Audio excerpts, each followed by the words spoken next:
作为一名魅力偶像，藤代每天都会带不同的女粉回家，不管是可爱娇俏，还是魅惑四射或优雅高贵，只要这些女孩保密，他都欣然接受，从不挑剔。至于客套，他向来不在行，反正是来者不拒。这一天在公司，一个女孩突然叫住了他，见到手机壳上的照片，藤代立刻判断对方是论冰的粉丝，便紧握住女孩的手说，公司里谈论冰不太合适。这时女孩却皱着眉头，立刻用力想抽回手，结果不小心两人一起摔倒，姿势非常暧昧。这是怎么回事？怎么忽然就这么亲近了？顺便问下这人是谁？小千是个小学老师，因为对欺骗女生的男生说话重了点，结果被学校开除了。对此小千感到很无奈，虽然早知道那男生家里有背景，但他就是不能忍受谎言。不过倒霉的事情挡也挡不住，刚失业又接到拆迁通知，房东要他1个月内搬走，这让他不得不再找工作。挂了一通又一通被拒的电话，小千感到非常沮丧。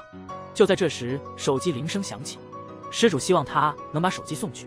虽然要求很过分，但善良的小千还是按地址赶过去，然后就发生了刚才的那一幕。把手机还给失主，也就是社长之后，小千刚要离开，结果被老头硬是留下。老头说这手机对他特别重要，里面存着不少顶尖艺人和著名演员的电话，所以不报答一下感觉过意不去，然后就大方地拿出了一份便当。小千吃得很满足，扔掉饭盒时，藤代又靠近了他。刚才那件事对其他粉丝得保密哦。习惯了女孩主动的藤代面对这场景显得很尴尬。过后他便去问社长这女孩是谁，话还没说完，社长就在发现了掉在这的简历，边喊小千的名字边去追。听到这名字，藤代的脸色突然变得很奇怪。第二天小千回公司来取简历，社长坚持要他留下来工作，在培养人才这一块，教师和经纪人其实没什么两样，而且未来如果他找到学校工作，他们也不会阻拦，随时都可以离开。经过一番好话和劝说之后，小千决定暂时留下尝试一下，然后社长安排原来负责的人和他进行工作交接。因为他之前没经验，所以经纪人的主要工作还是由前任来做，他每天只要按时去接藤代就行了。第二天一早，小千就驾着公司的车到藤代家，可是藤代迟迟不露面，打了好几个电话都没人接。没办法，他只好下车去按门铃。门一开，却是个打扮艳丽，身上还带汗味的女人。你是谁啊？这时候藤代赤着膀子出现了，小千赶紧羞涩地遮住眼睛。你太没礼貌了吧，不穿衣服就出来了。接着他们开始了一天的工作，先是拍摄一家奶油甜点的广告，看着藤代馋得直流口水的吃，小千忍不住也想冲上去尝一口。拍完之后，藤代却皱着眉，一脸嫌弃地对小千说，他最讨厌那些奶油食品。然后两人换到了另一个场地，藤代告诉他下一场要加笑声，所以当导演发信号时大家都要笑哦。结果呢，此刻小千恨不得把藤代给剥皮。第二天小千又是一早开车来了，但今天的女性比昨天更丰满更可爱些。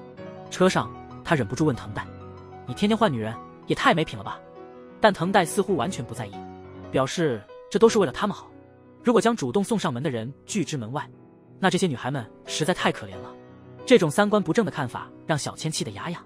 不久两人赶到了拍摄现场，这次藤代客串了一个角色，而女主角则是他们公司的翘楚，曾是早间剧女主的立部，剧本名为《专一的爱》。小千一看就心情不好了，明明平时到处留情，却不要脸的去演这种电视。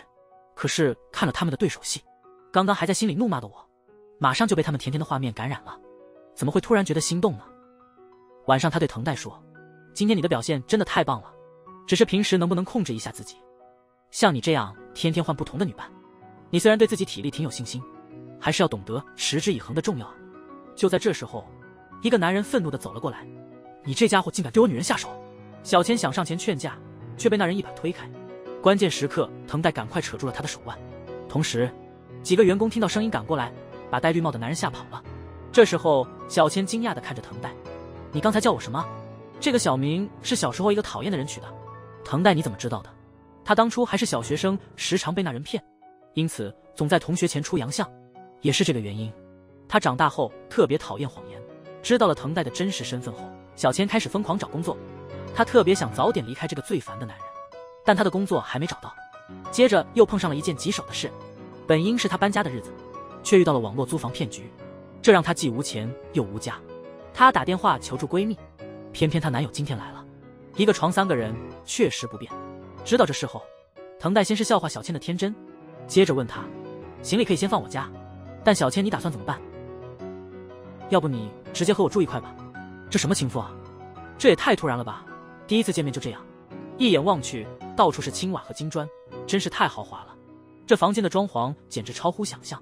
确实，明星的公寓就是这么奢华。我怎么配住这么好的地方呢？把行李一放，小千马上就要走了。那你打算住哪儿？还没想好？那你直接在这睡不就得了？不，那可不行。你之前不是也这么说过？我常常换女友，不是啥好事。如果你搬进来，我就不能带女生回家了。而且这的房租水电都是公司出，你也可以更快攒够搬家钱，对吧？看出小千有点动心，藤代赶紧趁机劝说，多次强调他绝无其他意图。在确立了几条规则后，他们就开始了所谓的合租生活。第二天一大早，小千就被阵阵咖啡香吵醒，他迷迷糊糊的还没缓过劲来，藤代光着膀子端来咖啡，说今天就这一次算了，下次煮咖啡就得轮到你来了哦，还得包括洗衣做饭等事。真是的，这家伙是不是特意让他来这儿当佣人，只因为这样才让他住在这里的吗？正胡思乱想时，藤代突然又出现在他旁边，在小千宅的诧异目光中猛地蹲下，慢慢把房门钥匙放进他的手心。我得赶紧逃出这里，但藤代又怎会轻易放他走呢？今天小千终于得到一个面试机会，关键时刻，藤代的连番短信炸弹接踵而至。我生病了，好难受，胃痛胸闷头都要爆了，真希望你现在就能回来。紧接着电话铃声响了，电话里传来藤代痛苦的呻吟。小千忍不住情绪失控，向面试官低头道歉，急忙向家中冲去，满脸担心的到了那里，却发现只是藤代的恶作剧，原来是为了阻止他找到工作。小宫实在忍无可忍了，当即对藤代大声说道，别玩弄人太过分了，我已经被你忙得晕头转向，受够了。第二天在车上，藤代为昨天的事情到死，而经过一整天的思考，小千终于想通了。他跟藤代说，没事，虽然心里不甘心，但每次都被你的演技打动，为了让更多人幸福，请继续保持你的谎言吧。他默默地打包行李，准备去闺蜜家住一段时间，还打算辞去经纪人的职位，因为他不觉得自己能干好这工作。这次藤代没有留他，而是邀请他最后喝一杯，当做告别。我真的很感激你，虽然不久，但这段时间很快乐，谢谢。女孩醒来一看，居然和最讨厌的男生睡到一块去了，都怪喝多了，不想再和那些自欺欺人的人争辩了，真是亏大了。想起昨晚喝多了的那些主动场景，他现在恨不得找个洞钻进去，自己干嘛非要贪杯？然后藤代的话让他羞愧的没脸见人，没想到醉了之后的自己这么大胆和主动。藤代的讲述不知不觉让小千有点出戏，愈想愈是心慌，还挺刺激，连衣服都被汗湿透了，得赶紧行动，快离开这。还没到门就被藤代叫住，这事不能就这样完。小千，你这经纪人出手打人，这在演艺圈里真是太糟了，合同规定你得赔好多钱，想想你连房租都交不起，社长这么生气，小千你该怎么办呢？只要我不把这事说出去，就成了我们俩的小秘密，但这是有前提条件的，条件就是继续在这儿住，继续做我的经纪人。没办法，面对巨额赔偿，小千只好继续留下。夜晚降临，洗完澡的藤代轻松地走到小千面前，你看住一起挺好的吧，这样晚上还能和经纪人讨论工作。对了，之前拍的电视剧快播了，一起看吧。小千似乎想起了什么，脸顿时红了起来，内心紧张无比。正在这时，藤代突然回头给了一个温暖的笑容。小千，你其实很想听我这么说对吧？怎么可能？第二天杂志拍摄现场，小千看着藤代和吏部甜蜜其乐的样子，觉得他们真是天生一对，自己不过是个旁观者而已。晚上吏部突然来访，为了藏身不被看见，小千躲进了旁边的柜子。这时室内只剩他们两个，吏部趁机对藤代袒露情感，深情地凝视着藤代。我早就注意你了，这是天然的魅力与优雅的完美结合，真是让人抵挡不住。我也一样，一直特别关注你。身旁的柜子里，小千微咬着嘴唇，脖子泛红，听到外面的话，心更是乱成一团。难不成他们要在我面前施展兵法？看着外面的战局即将爆发，藤代似乎想起了什么，突然避开吏部伸过来的手，说自己今天拍戏实在太累了，天色不早了，如果还有话要说，改天有空再细聊行吗？确实有道理，体力不支影响心情，心里决定后向他深深一拜。那就改天再说，我先走一步了。外面静悄悄的，小千慢慢的打开了柜门。如果我不在，他们俩就勾搭上了。第二天，小千就接了社长的电话，说出现了紧急情况，让他别和藤代一起去录影了，要他马上回公司见面。挂了电话后，小千心想自己的秘密是不是曝光了。到公司后，他直接向社长道歉，说一切都是自己的责任，和藤代无关。这时袁突然开口说话，不全怪你，自己也有份。那时候社长拿了份报纸出来，小千仔细一看，原来是藤代和吏部，白让我担心这么久，你这是怎么了？这下放心了，同一家经纪公司的艺人谈恋爱，这可是个大问题。没事的，他俩只是随便聊了聊天而已。你怎么知道的这么清楚？怎么了？女性直觉。公司全力处理后，照片问题终于被控制住了，但还不确定能不能就此结束。边缘也觉得自责，如果自己能更留心些，就不会出现这种情况。一时的疏忽，可能会毁了一个明星的演艺生涯。得知此事的藤代匆忙赶回，为昨天的事向他道歉。是我太草率，不该只送他到公寓门口。随着你的知名度上升，也会成为狗仔队的追踪对象，因此以后无论做什么，都要有被关注的意识。这些话让小千觉得无法继续这样。回到住处，他向藤代提出了，如果住在这儿的事情曝光了，肯定会影响你的演艺生涯，所以他打算辞掉经纪人职位，哪怕要赔钱，将来也会努力工作来偿还，因为他希望你能继续在娱乐圈发展。这话一说完，他就拿着行李走人。见状，藤代立即上前，别走，我希望你留下。你还愿意做我的经纪人吗？这让小千很是困惑。你糊涂了吗？这风险也太大了吧。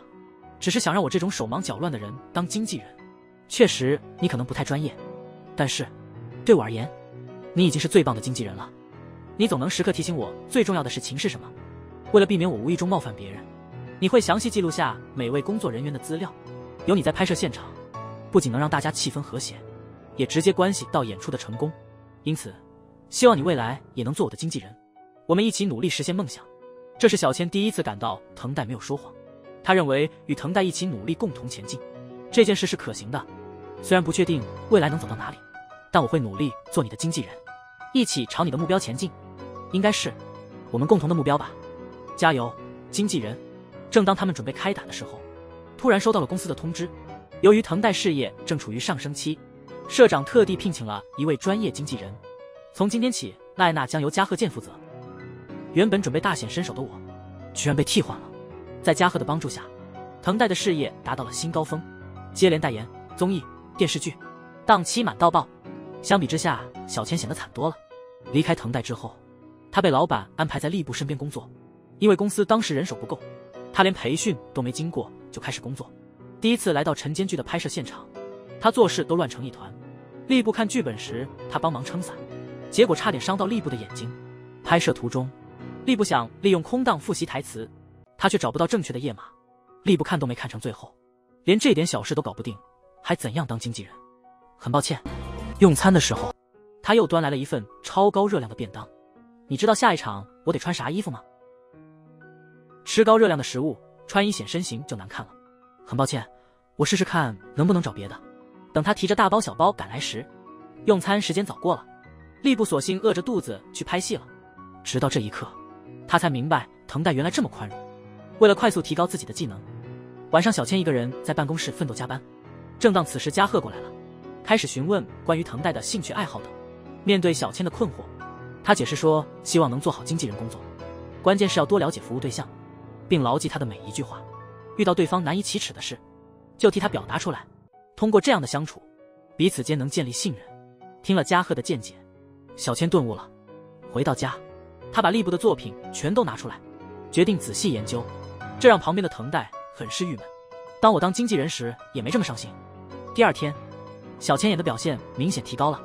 听导演喊卡，他马上拿着伞冲了过去。若阳光直射，前后画面会对不上，所以得小心。下一场不用专门叫他了，他会主动对过来翻好的台词。随着时间的流逝，小千在这份工作上越来越得心应手。某次偶然间，吏部看到小千正在和剧组人员讨论是否可以提前拍摄他的场景。他担心长时间的高强度工作会让他身体吃不消。从那以后，吏部真心开始接受小千。这天拍摄结束，两人正在愉快的聊天，吏部忽然看手机，脸色一沉，全是网友对他的恶评。小千看了，觉得这些人真是过分。其实不理他们就行了，但有时候还是会介意，特别是从演晨间剧开始，对个人隐私更要小心，连和喜欢的人吃个饭都难，有时候会感到无奈。如果不做这工作会更好吗？第二天，嘉禾突然去找社长，建议主攻综艺和广告。听此建议，小千立刻站起来反对，因为他认为拍戏才是藤代最迷人的地方，自己每看一次都深受感动，希望能看到更多。无论什么角色，只要是他演的，都深深吸引我，所以我认为他天生就是个演员。听到小千这么说，社长立刻决定双管齐下，就是所谓的二刀流了。他也确信藤代肯定能做到。晚上小千回家时，突然发现房间一片混乱，藤代瘫坐沙发，表情痛苍白。小千见状，急忙想带他去医院，但却被藤代拒绝了。如果那样的话，我们同居的事就得公开了。小千，你可能就得走了，不能留在我这里。既然拍摄现场不能一起去，至少现在留在我这里，我就在。端来一盆凉水后，小千一边照顾一边询问：听说今天拍戏你好几次都出错了，那时候是不是已经发烧了？这都是因为你没在场。我最近因为没你在旁边，我完全提不起劲，全是想看到你笑，我才这么拼。我尽力表演好，就是想多看你笑，我喜欢你。然后整晚无微不至地照料藤代，直到天亮注意到他的烧退了，小千这才真正安心。这时他突然发现今天吏部的比赛提前了1小时，他赶紧给吏部打电话了解情况后，吏部立刻说现在接我肯定来不及，我自己坐出租车过去吧，你直接去现场看看吧。等小千到了之后，原告诉他吏部没来，而且电话也打不通了。这个女孩真勇敢，为了能跟喜欢的人坦诚相见，她在事业巅峰时选择退休，放弃了自己的演艺生涯。有时付出未必有收获，感情这事儿强求不来，但吏部不后悔。前段时间因小千的疏忽，吏部只好自行打车去拍摄现场，结果他一出门就被好多路人认出。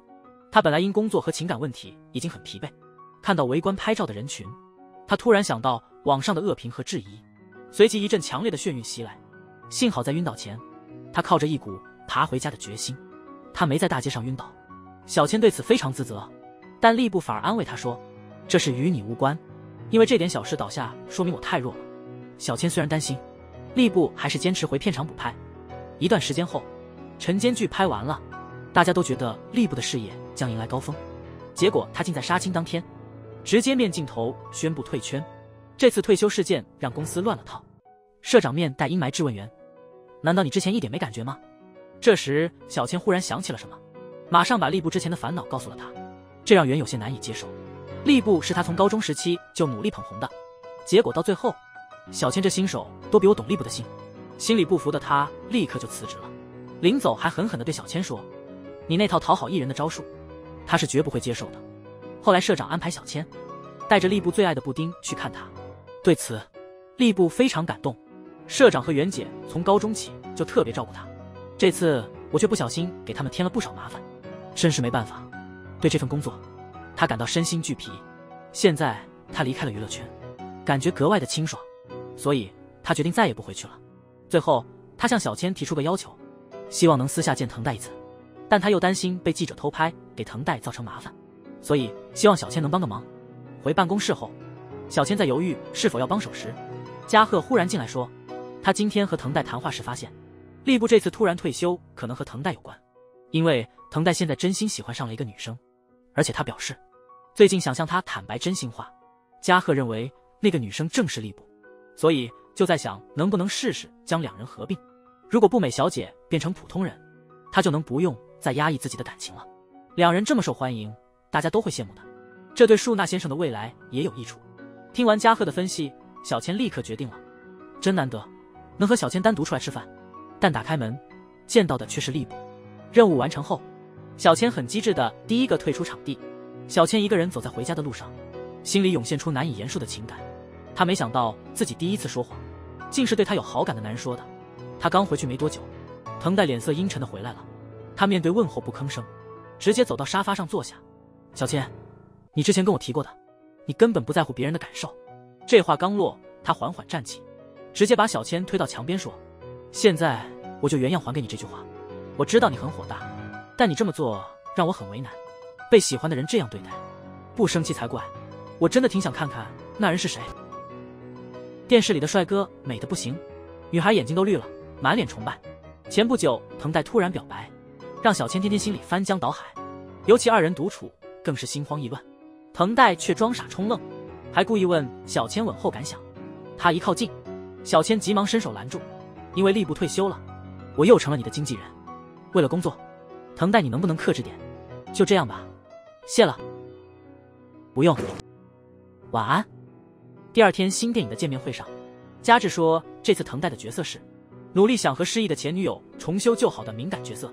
这种复杂角色要是演好了，这部影片将成为藤代的经典作。因此作为他的经纪人，我们俩得全力以赴帮他。正当我们讨论时，电影女主白川小姐进来了，但大家的注意力都转到了白川的经纪人身上。没想到她离开后竟然去了顶尖娱乐公司工作，一见面就给藤代施加压力。先恭喜他首次担纲电影主演，接着用讥讽的语气说，他家的白川曾出演过晨间剧、历史剧和多部大片，因此在拍摄时，藤代得小心对待白川。在这样巨大的压力下，藤代拍戏经常出错，有时一个简单的场景要拍好几小时才行。为了让他尽快适应，晚上回家后，小千主动建议两人一起背台词，但一背词就感觉不太对劲。情绪激动时，藤代突然从背后紧抱小千，想到都是工作，小千没拒绝，直到藤代把女主名字叫成他的那一刻，我一直都很喜欢你，可我一直在伤害你，真的很后悔，所以我不会再伤害你了。台词说错了，小千。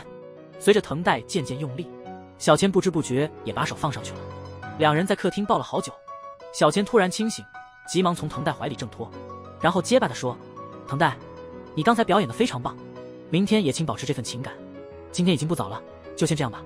然而第二天一大早，小千接到了社长的电话，要他先查看今天的新闻，然后尽快来到办公室，但记得不要和藤代一起来。挂了电话，藤代听到了声音走了出来，两人看到手机新闻后吓得脸色大变，难道他们同居的事被曝光了？匆忙赶到公司，小千立刻想阻止所有事情，还说为了藤代自己会立刻辞职。听这话，边的奈斯马上打断说，你这也太小题大做了吧，经纪人接送艺人到他公寓，这不很正常吗？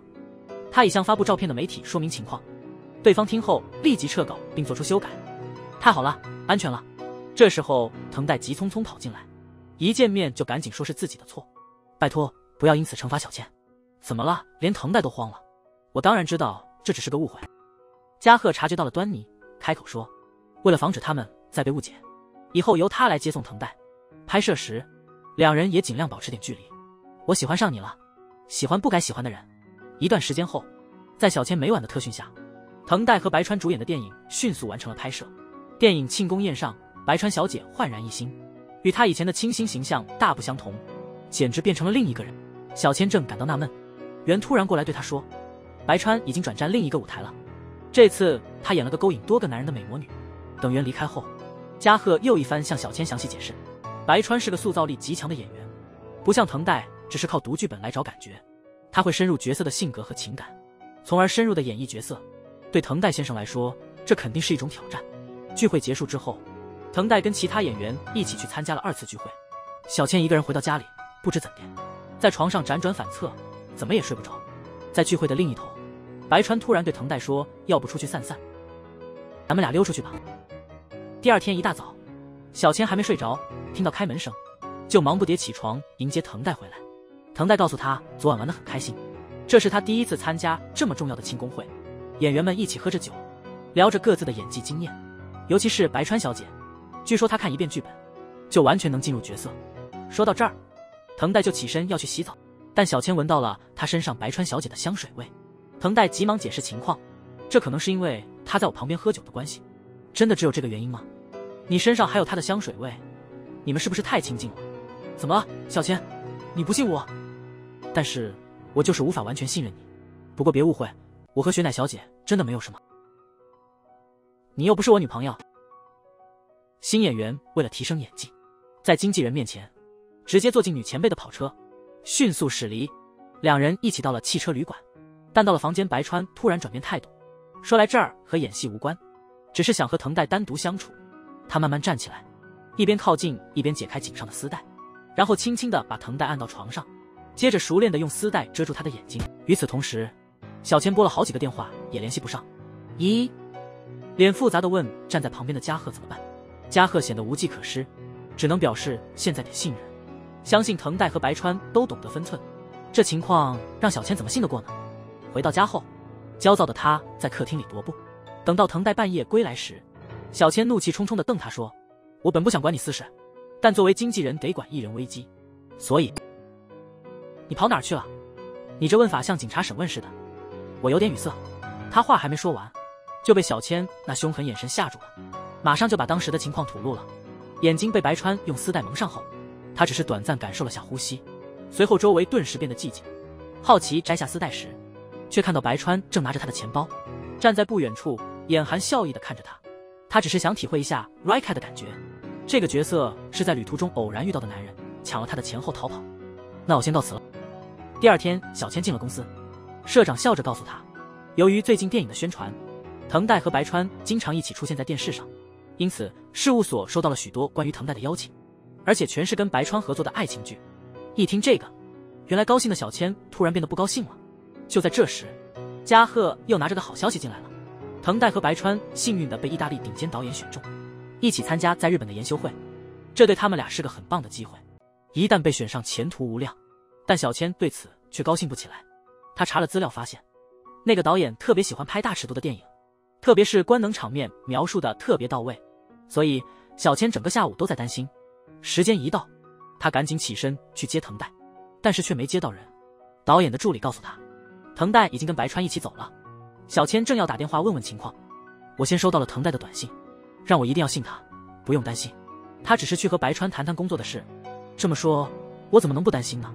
失落的回家，小千翻看手机上的短信，回忆起和藤带的种种往事。要我信你，你就赶快回来吧。联系不上白川，猜他可能在这里，就过来了。你们俩真是那种关系啊。听后，小千急忙走过来解释，自己和藤带没在交往，只是一起住在这里而已，所以袁姐千万别说出去啊。对此，袁向他保证他绝不会泄露，毕竟藤带也是他一手培养的，自己怎么会做破坏他前途的事呢？现在你面对的问题是，对小千的感情，现在你有2个选择，要么辞去经纪人工作，要么放弃这份不应有的感情。终究你会懂得这一点。第二天的研习会上，在所有演员中，只有藤带和白川被留了下来。导演打算让他们2个担任新电影的主角。这部电影讲述的是一段终极的爱情故事，情景肯定会极尽展示。晚上回家后，藤带突然想拒绝该角色，因为你最近都不笑了，无论机会多好，如果不让你开心就没意义，只要以后再努力，类似的机会还会有的。你这话什么意思啊？我想欣赏你精彩的表演，也希望更多人能看到，这才是让我笑起来的方式。听了小千的话，藤带思考了很久，最后决定，那就试试看吧。为了自己，你肯定会全力以赴的。但第二天，藤带一醒来，却意外地发现小千和他的行李都不见了。起初有2条道路摆在他面前，小千最后决定继续做经纪人，因为他曾向藤带承诺，要和他肩并肩共进。后来随便租了一间破旧的房子，小千调整好心态，准备去上班，却在门口碰到了已等了很久的藤带。面对追问，小千谎称自己租到了一间性价比高的房子，话音未落就被藤带打断了。你真不怎么会撒意呢？明明你现在全都是真心实意，没想到你却开始满嘴谎言，真假难辨，不知道哪句真哪句假，这样的感觉真折磨人。新电影的见面会上，我们又看到了另一面的自川小姐。她告诉小千，因为美魔女电影结束拍摄了，目前新电影的剧本还没到手，因此保持着自己的本色。电影的基本情节是2个互不相识的男女被困在同一空间，通过这段经历逐渐生情，并最终走到一起。有意思的是，这部电影并没有剧本，演员需要用真实的情感去演绎，这样的拍摄方式很容易让人陷入爱情，因为没有固定剧本，拍摄时刻都在培养彼此的感情。何况导演还特别指定要大尺度场景，这样拍了一段时间，小千发现无论是在戏里还是戏外，藤带和白川2人都特别有爱，剧情很快进入了高潮。看着那些大尺度的镜头，小千实在受不了，便转身离开了。等到白川结束拍摄，藤带周围一望，却不见他的身影。于是藤带晚上用了个借口请他过来，然后对小千坦白，自己拍戏时脑海里想的全是你，连白川小姐的脸都幻想成你的样子。经过一番犹豫，小千也伸出手紧紧抱住了藤代。而就在两人打算火并前夕，藤代的手机突然不合时宜的响了。电话里传来的消息让藤代整个人顿时慌了神。他立刻抓起外套，让小千陪他赶回老家。因为得知爸爸病重，藤代和小千赶夜路回老家。眺望窗外的景色，藤代唏嘘自己与父亲关系不佳，多年未曾回家，父子俩也一直失联。难道真的那么让人讨厌吗？父亲即便生病也不肯和他说，这次还是哥哥偷偷打的电话通知的。回到家里，藤代发现父亲看上去挺正常的。哥哥急忙解释说，听说藤代要回来，父亲的病竟神奇般好转，连医生都觉得奇怪，感觉气氛有点尴尬。小千赶紧把他们介绍给彼此。藤代现在真是个非常火的演员，几乎每个电视节目都能看到他，但他爸爸对此似乎不怎么关心，反倒是一听到小千的名字愣了一下。这是不是因果循环啊？记得儿时你总被宗纯的谎言哄骗，总是一脸愁容，现在怎么反倒成了他的经纪人？社长第二天得知后，立马给藤代放了几天假，让他趁这个机会多在家陪陪爸爸。小千过来问哥哥，爸爸为何对宗纯隐瞒病情？哥哥解释说，爸爸不想打扰他，因为宗纯在一个完全不同的世界里努力，所以爸爸嘱咐他，发生什么事也不要告诉宗纯。与此同时，爸爸还在问藤代小千的情况。这世上没有什么是偶然的，你俩能这样有缘再见面，肯定不是无意义的。晚上整理杂物时，藤代意外在桌下找到了父亲的收藏册，里头记录了他所有的影视作品海报。原来父亲一直都在关注着他，真有意思，明明很在乎，还假装漠不关心。父亲真是太藏着掖着了，藏着掖着这毛病，看来是从爸爸那继承的。第二天，藤代向父亲告辞，说有工作需回去处理，叫他别担心，忙完就马上回来。可父亲一听就拒绝了，让他离开后别再回来，反倒是让小千有空来，有他陪伴也不担心宗纯。在路上，藤代突接哥哥电话，父亲病重，可能马上走了。小千一听，立刻把车靠边停下，然后转过头来说，我们赶紧回去。但藤代不同意，坚持让他直接带路去拍摄现场。我爸叫我不要回来了，大概就是这个意思。所以如果现在回去，肯定会惹他生气。他能做的就是为了满足父亲的期望，尽力演好每部剧。电影杀青后，藤代回到车里，忍不住紧抱小千，痛哭出声。就这样好一会儿，让我再抱会儿。他们没发现不远处有狗仔疯狂拍摄。一回到家，藤代向小千正式表白，说只要能和你在一起，他随时可能退出娱乐圈。你在说啥呢？你这么有天赋，是个天生的演员，如果能和你在一起，我什么都愿意放弃。之后他向他坦白，其实我从小就喜欢你，我也喜欢你，不作为你的经纪人，而是作为一个普通人。快步走到床边，接着是一场狂风暴雨般的激烈争执。与此同时，在一家杂志社，正忙着打印他们车上拥抱的照片。经过一夜的风雨之后，小千感觉自己都快散架了，看着眼前近在咫尺的他，眼神带着羞涩，手指轻抚脸庞，满是迷恋。这男人不仅强大，而且非常出色。遇到你真好，我也觉得遇到你太棒了。但俩人甜蜜刚到公司，总裁立刻爆出了头条新闻，气愤地追问这是怎么回事。我都准备好退出娱乐圈了，别说傻话了，你真的要因为一时的冲动就浪费了自己的演艺天胆吗？这不是冲动。看他俩越吵越凶，小千赶紧把错全揽到自己身上。他也希望藤代能继续演戏，于是决定辞职，暂时和藤代分开。在经纪公司的安排下，原本是相爱的两人变成女经纪人利用权力逼迫艺人，小千也成了众矢之的。不只是网上的猛烈抨击，现实中还被记者围堵。藤代虽然想替他发声，但顾及公司政策和小千期望，他只能选择保持沉默。两人仅在夜晚电话中才能表达相思之情。他们都在寻找一个机会，一个让他们名正言顺生活在一起的机会。这机会很快就来了，因为之前和白川小姐合作的电影，藤代赢得了今年的最佳男主角。在颁奖现场直播时，他不在乎台下社长的脸色，直接在话筒中讲述了他和小千的故事，表明他知道艺人与经纪人的恋情肯定会受到外界的批判，但他仍然想和小千一起过一辈子，还希望他可以一直当他的经纪人。以后我要脚踏实地努力，不断进步，变成一个能触动人心的演员。那时候我希望他能在我的身边，成为我生命中重要的另一半。藤代的话让小千非常感动，但感动之后却有了许多担心。藤代在直播中这样说，他以后在演艺界怎么混啊？他找他的时候，藤代脸上轻松，安慰他不用担心。他说虽然还没看社交媒体上的评论，但反应应该不错，应该有很多人支持我们。说完，他起身把他拥入怀里，坚定地说他什么都不会放弃，所以让他现在就回来，继续做他的经纪人。故事结尾，因这件事，律所名声大涨，社长趁机签下了很多艺人，藤代和小千公开同居，从此过上了无所顾忌的生活。